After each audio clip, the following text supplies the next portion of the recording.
Buenas noches compañeros y profesora, mi nombre es Milton Camelo. A continuación voy a hablar sobre la cumbre celebrada en la sede de Naciones Unidas sobre cambio climático. Según la ONU, la cumbre celebrada en Nueva York en la sede de la ONU el mes pasado anunció un gran paso en la ambición nacional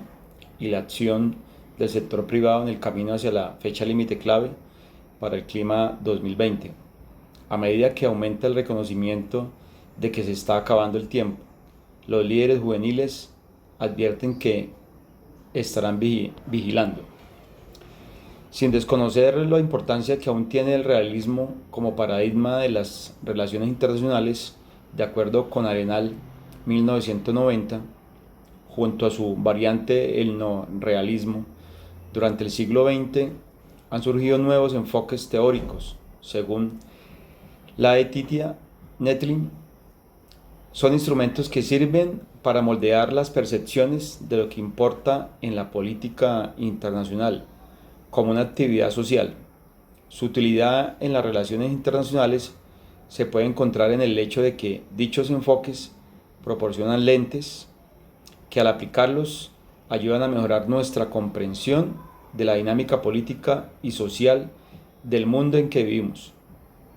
Según lo anterior, Jiménez y Perezuti, se pueden mencionar la aparición del transnacionalismo como enfoque teórico que considera que junto a los estados-nación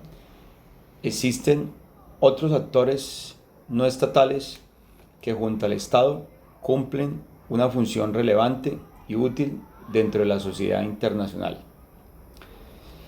Siguiendo este enfoque, es que los principales anuncios de los diferentes gobiernos y los líderes del sector privado mundial en la Cumbre de Acción Climática de las Naciones Unidas buscan promover el impulso de la acción climática, reconociendo y demostrando un ritmo creciente sobre la acción climática que debe apresurarse velozmente. Se podría decir que el fenómeno en cuestión ha llevado a una especie de paradigma interdependista del cual debe tomarse la necesidad de la integración en unidades mayores que el tradicional Estado nacional, como reconocimiento a los factores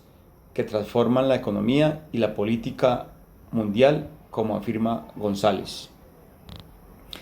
Si se tiene en cuenta que según Arenal, un paradigma consiste en una serie de postulados fundamentales sobre el mundo que centran la atención del estudio sobre ciertos fenómenos, determinando su interpretación. Puede definirse, siguiendo a Vázquez, como las suposiciones fundamentales que hacen los especialistas sobre el mundo que están estudiando, las cuales proporcionan respuestas a las preguntas que deben ser planteadas antes de que empiece la teorización. En este sentido, es claro, un paradigma solo cambia cuando se modifican esas suposiciones fundamentales y que solo aparece un nuevo paradigma cuando aparecen nuevos postulados básicos sobre la realidad. En ese orden de ideas, según el Secretariado de la ONU, 65 países y las principales economías subnacionales se han comprometido a reducir las emisiones de gases de efecto invernadero a cero para 2050, mientras que 70 países anunciaron que impulsarán sus planes de acción nacionales para el 2020. Mientras otros ya han comenzado el proceso de hacerlo, más de 100 líderes empresariales realizaron acciones concretas para alinearse con los objetivos del Acuerdo de París y acelerar la transición de la economía gris a la verde, incluidos los propietarios de activos con más de 2 billones en activos y las compañías líderes con un valor combinado de más de 2 billones. Muchos países y más de 100 ciudades, incluidas las más grandes del mundo, anunciaron nuevos pasos significativos y concretos para combatir la crisis climática. No obstante, para Kaldush, aquella creencia en principio no examinada, en donde las inferencias sobre un tema en particular a menudo se basan en suposiciones que no hemos pensado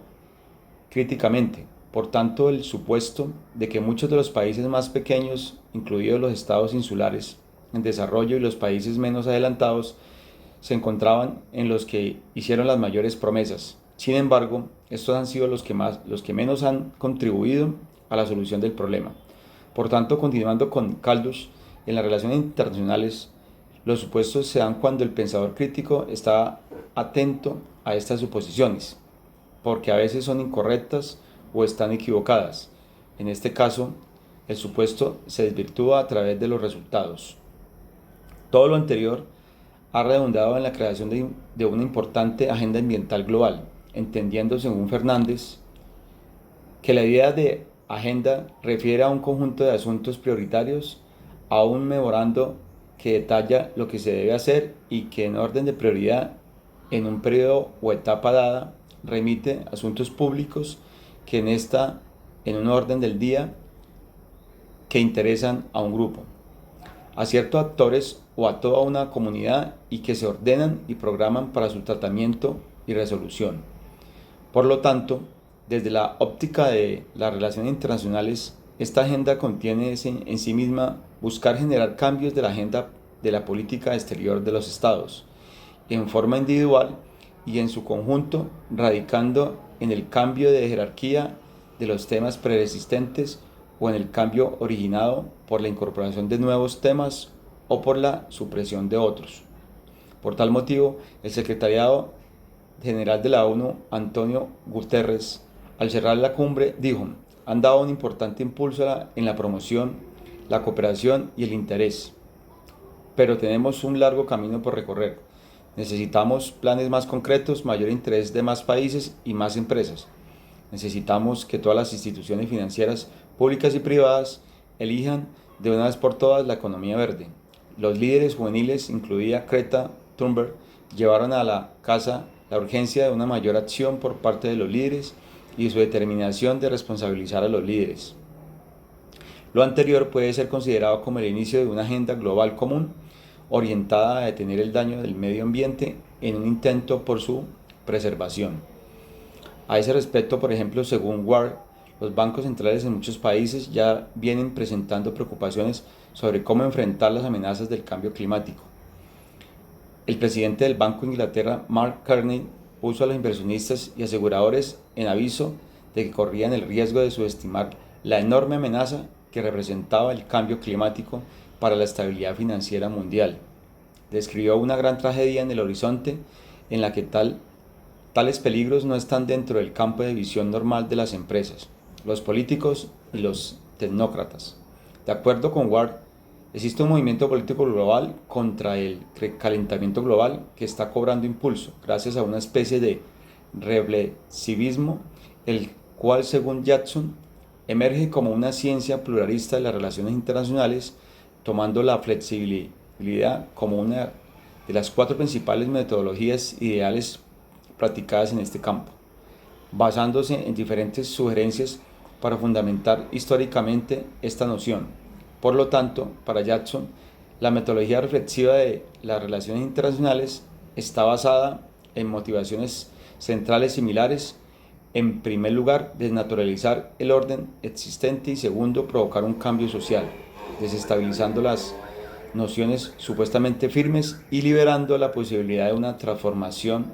dialéctica. En ese orden de ideas y continuando con Ward, es que Carney, máximo representante de la banca inglesa, llevó su mensaje a la cumbre climática de las Naciones Unidas. Por otra parte, por medio del reflexivismo, es que la mayoría de los principales bancos centrales, a excepción de la Reserva Federal de Estados Unidos, están uniendo fuerzas para promover el crecimiento sostenible después de darse cuenta de que el cambio climático amenaza la producción económica e incluso podría producir una de las peores crisis financieras.